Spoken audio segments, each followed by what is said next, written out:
Om Swastiastu, Assalamualaikum warahmatullahi wabarakatuh, Salam Namo Buddhaya, Salam sejahtera bagi kita semua. Perkenalkan, saya Inyaman Adi Putra Sitaman dengan NIM 21025-11196 selaku moderator pada presentasi Student Project pada video ini. Sebelumnya, Student Project adalah tugas akhir pada blok kegiatan belajar mengajar Fakultas Kedokteran Universitas Udayana. Kami dari Small Group Discussion A8, Program Studi Sarjana Kedokteran dan Profesi Dokter Fakultas Kedokteran Universitas Udayana akan mempresentasikan student project kami dengan judul Peran Diet Karbohidrat untuk Mencegah Penyakit. Bisa di next slide. Kelompok kami terdiri dari 12 orang yang akan memperkenalkan diri sebelum membawakan materinya masing-masing. Bisa di next slide. Baik, untuk pembahasan yang pertama yaitu pendahuluan, kepada teman yang bertugas saya persilahkan. Baik, perkenalkan saya Ketut Mangandari dengan 5-200. Saya akan menjelaskan tentang latar belakang student project ini. Perkembangan ilmu teknologi yang semakin pesat memudahkan manusia dalam mengakses berbagai bidang kehidupan seperti dalam bidang pangan. Sebagian orang masih acuh dengan apa yang mereka konsumsi. Perilaku tersebut dapat mengarah pada peningkatan berat badan hingga level obesitas dan menjadi faktor penyebab timbulnya berbagai macam penyakit, salah satunya adalah diabetes mellitus atau DM. Tingkat orang yang mengidap obesitas dan diabetes di dunia semakin meningkat. Indonesia menduduki peringkat keempat kasus DM terbanyak pada tahun 2020. Oleh sebab itu, diperlukan suatu solusi dalam mengatasi permasalahan ini, yaitu dengan diet. Salah satu jenis diet yang bisa diterapkan yaitu dengan diet rendah karbohidrat, dengan mengurangi asupan karbohidrat. Karbohidrat yang berlebihan akan disimpan di tubuh menjadi lemak yang mengakibatkan obesitas. Karbohidrat akan dipecah oleh insulin menjadi glukosa yang kemudian menjadi energi. Namun, apabila hormon insulin tidak mampu mengubah glukosa menjadi energi, glukosa akan tetap ada di darah. Inilah yang terjadi pada penderita DM tipe 2. Diet rendah karbohidrat berperan dalam pencegahan penyakit, terutama obesitas dan DM tipe 2. Akan tetapi, diperlukan studi lebih lanjut mengenai hal tersebut. Student project ini disusun dengan tujuan untuk mengetahui peranan diet rendah karbohidrat untuk mencegah penyakit, khususnya obesitas dan DM tipe 2. Sekian dari saya. Baik, akan saya lanjutkan. Berdasarkan latar belakang yang telah dipaparkan, kami mendapatkan 4 buah rumusan masalah. Yang pertama, apakah definisi dari diet rendah karbohidrat? Yang kedua, bagaimanakah implementasi diet rendah karbohidrat di dalam kehidupan sehari-hari? Yang ketiga, bagaimana peran diet rendah karbohidrat untuk mencegah penyakit obesitas? Yang keempat, bagaimana peranan diet rendah karbohidrat untuk mencegah penyakit diabetes mellitus DM tipe 2? Next slide. Adapun tujuan dari penulisan student project ini dapat teman-teman lihat pada slide. Bisa di next slide. Terdapat juga manfaat penulisan dari student project ini yang dibagi menjadi 2, yaitu manfaat teoritis dan manfaat praktis. Dapat teman-teman lihat pada slide.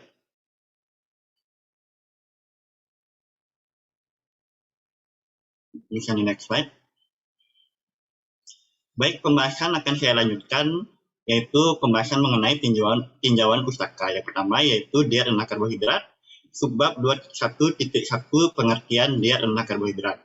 Nah, sebelum masuk ke pembahasan yang lebih mendalam, kita harus mengetahui apa yang maksud dengan diet. Secara etimologis, kata diet diambil dari bahasa Romawi kuno yang berarti gaya hidup.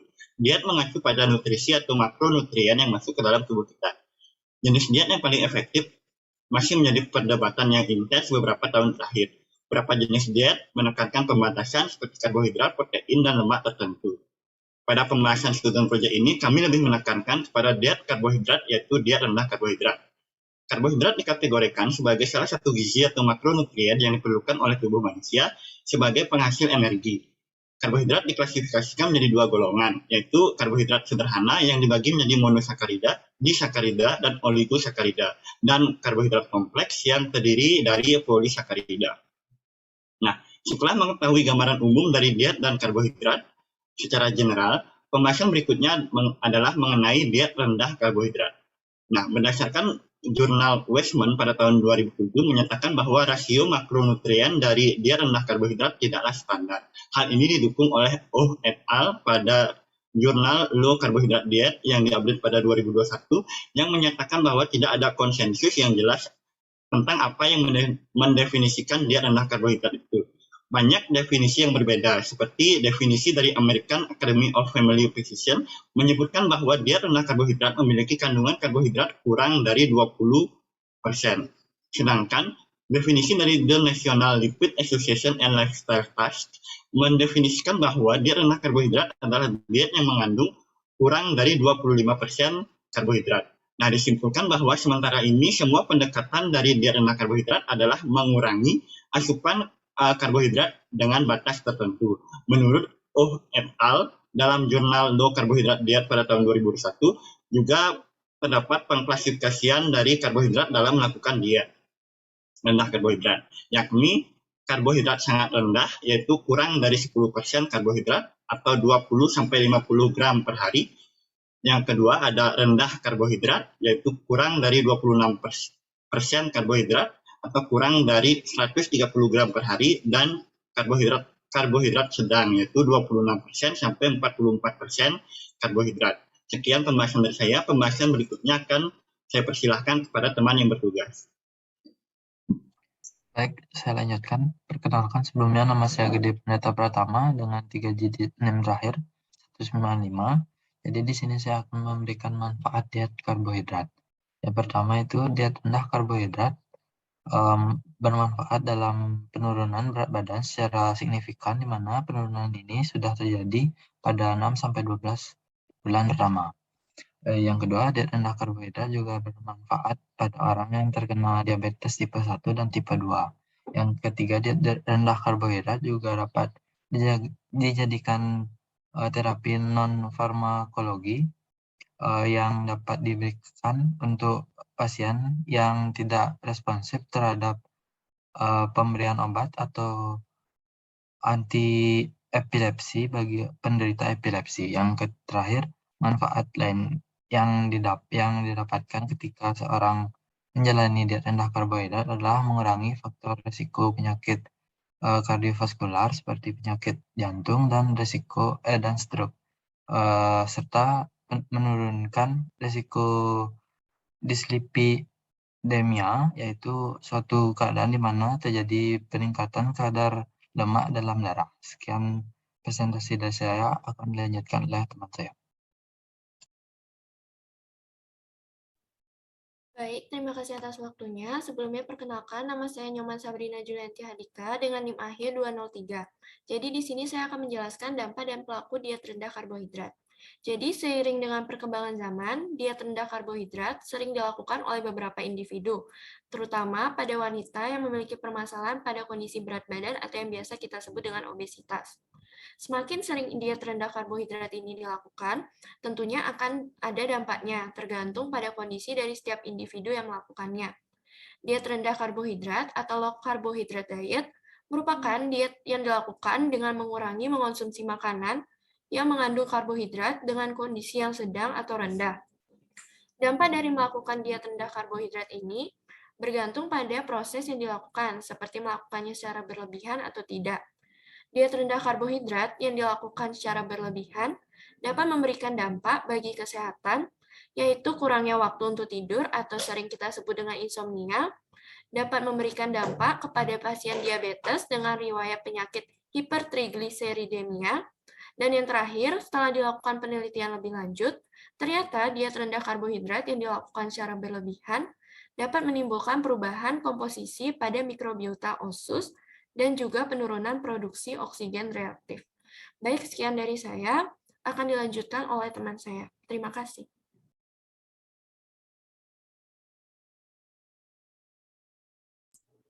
Baik, perkenalkan nama saya Kadi Intan Ciadinita dengan NIM akhir 194.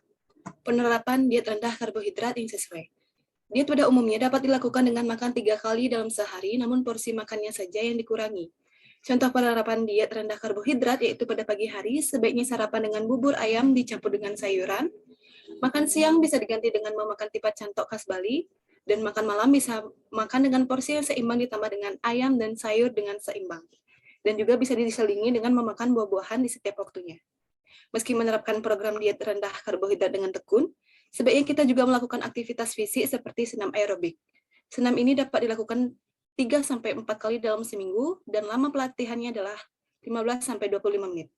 Meskipun telah dilakukan berbagai cara dalam menurunkan berat badan, setiap tahunnya tingkat obesitas terus meningkat.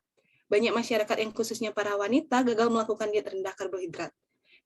Kegagalan ini dipicu karena penerapan diet yang tidak baik, seperti komposisi makanan diet yang tidak sesuai. Selanjutnya akan dijelaskan oleh teman saya. Baik, saya izin melanjutkan. Perkenalkan, nama saya Ngurah Bagus Arya Suradana dengan NIM terakhir 209. Saya akan menjelaskan tentang pengaruh diet rendah karbohidrat bagi fungsi fisiologis manusia. Dalam metabolisme karbohidrat, proses degradasi dimulai dari saat pencernaan makanan terjadi di saluran pencernaan, diikuti dengan penyerapan komponen karbohidrat oleh sel-sel usus menjadi monosakarida. Monosakarida kemudian diberikan ke sel untuk respirasi aerob dan anaerob melalui glikolisis, siklus asam sitrat, dan jalur pentofosfat untuk puasa. Dalam keadaan normal, otot rangka dan hepatosit menyimpan monosakarida dalam bentuk glikogen. Sedangkan pada kondisi obesitas, kelebihan glukosa diubah menjadi trigliserida secara adipogenesis, kemudian disimpan dalam tetesan lemak di jaringan diposa. Secara teori, diet rendah karbohidrat yang disebutkan sepertinya merupakan cara yang bagus untuk menurunkan berat badan dengan mengganti karbohidrat dengan lemak. Diet rendah karbohidrat adalah ketika seorang mengonsumsi karbohidrat dalam jumlah rendah, menghasilkan tubuh Anda membakar lemak yang tersimpan. Proses ini dikenal sebagai ketosis. Ketika tubuh membakar lemak tanpa karbohidrat, proses ini menghasilkan tumpukan keton dalam darah.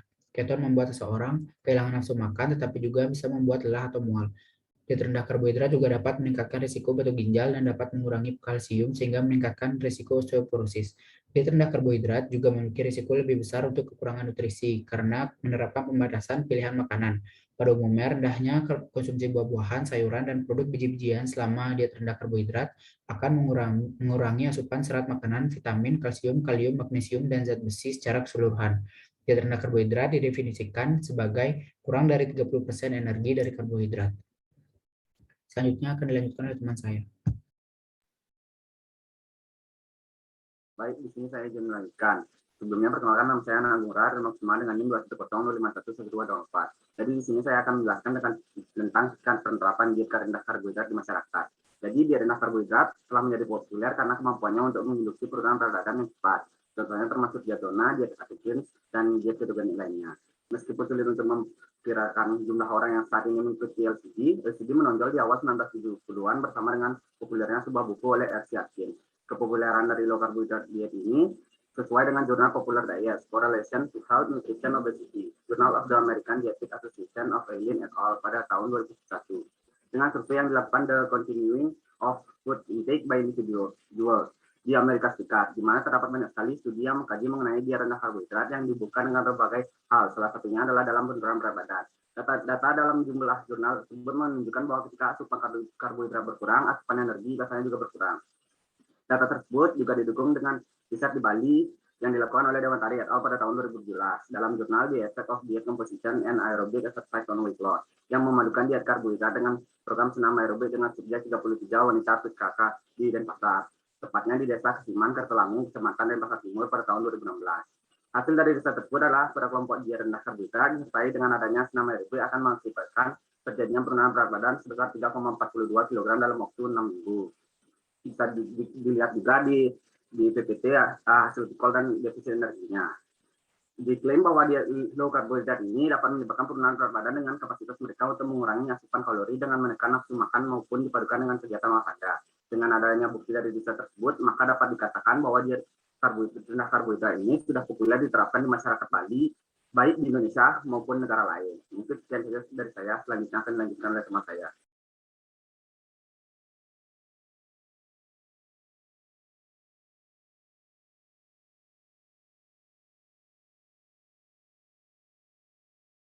Baik, perkenalkan nama saya Abraham Christopher Sukadisudu dari NIM terakhir 207. Saya akan menjelaskan tentang peranan diet karbohidrat dalam mencegah obesitas. Nah, penurunan berat badan atau diet adalah suatu cara dalam aspek kesehatan di dunia yang kita ketahui akan ketika kita badannya akan menurun akan enak dipandang. Seperti kita ketahui dalam 30 tahun terakhir prevalensi obesitas cenderung meningkat dalam 30 tahun terakhir. Nah, masalah saat ini tentu berpengaruh pada obesitas yang dapat meningkatkan mortalitas dan morbiditas yang diketahui berhubungan dengan penyakit degeneratif seperti diabetes mellitus, stroke, hipertensi, dan kanker.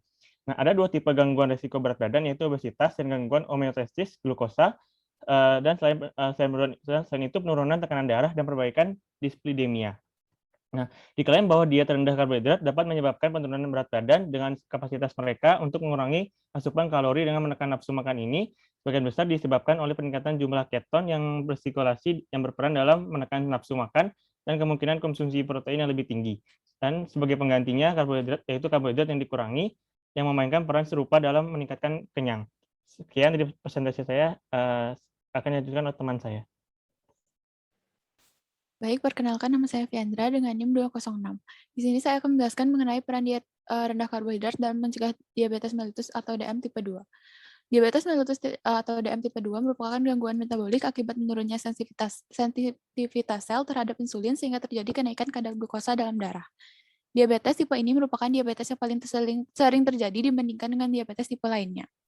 Pada kondisi normal, setelah mengonsumsi makanan yang mengandung karbohidrat, unsur kimia usus halus akan memecahnya menjadi molekul tunggal yang disebut dengan glukosa. Sel-sel melapisi usus halus akan menyerap glukosa sehingga glukosa dapat masuk ke dalam aliran darah. Secara genetik, ada dua patofisiologis utama yang mendasari DM tipe 2, yaitu resistensi insulin dan disfungsi sel beta sehingga tidak dapat menghasilkan insulin yang cukup. Resistensi insulin terjadi ketika insulin tidak dapat membuka saluran glukosa pada sel sebagai jalur masuknya glukosa ke dalam darah. Hal ini dapat terjadi karena reseptor insulin mengalami disfungsi atau hilang dari permukaan sel. Ketika reseptor insulin mengalami disfungsi dan saluran glukosa tidak dapat terbuka, sehingga glukosa tidak dapat masuk ke dalam sel. Akibatnya, kadar glukosa dalam darah akan menumpuk yang disebut dengan hiperglikemia. Pankreas akan mengompensasi tingginya kadar glukosa dalam darah dengan menghasilkan insulin secara terus-menerus. Sel beta pankreas yang terlalu banyak bekerja secara bertahap akan kehilangan kemampuannya untuk menghasilkan insulin. Hal ini yang menyebabkan kadar glukosa darah tetap tinggi. Sekian menurut patofisiologis yang dapat saya jelaskan. Untuk selanjutnya akan dijelaskan oleh teman saya. Baik, sebelumnya perkenalkan nama saya Yupar Dasari dengan NIM belakang 202. Dengan topik yang sama, yaitu peranan diet rendah karbohidrat dalam mencegah diabetes mellitus atau DM tipe 2. Berbagai upaya telah dilakukan oleh segala pihak dalam hal penanganan DM tipe 2 ini. Salah satu dari lima pilar penanganan DM tipe 2 adalah terapi gizi medis atau intervensi diet. Beberapa peneliti sudah melakukan penelitian mengenai efektivitas diet rendah karbohidrat terhadap pasien DM tipe 2. Berdasarkan penelitian-penelitian tersebut, dapat dibuktikan bahwa diet rendah karbohidrat efektif dapat menurunkan berat badan serta menaikkan kadar glukosa plasma dan fosfolipid pada penderita DM tipe 2. Sekian dari penjelasan saya, terima kasih.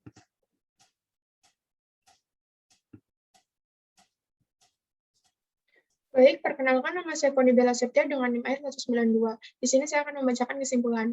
Definisi dari diet rendah karbohidrat, jika secara etimologis, kata diet diambil dari bahasa Romawi kuno yang berarti gaya hidup.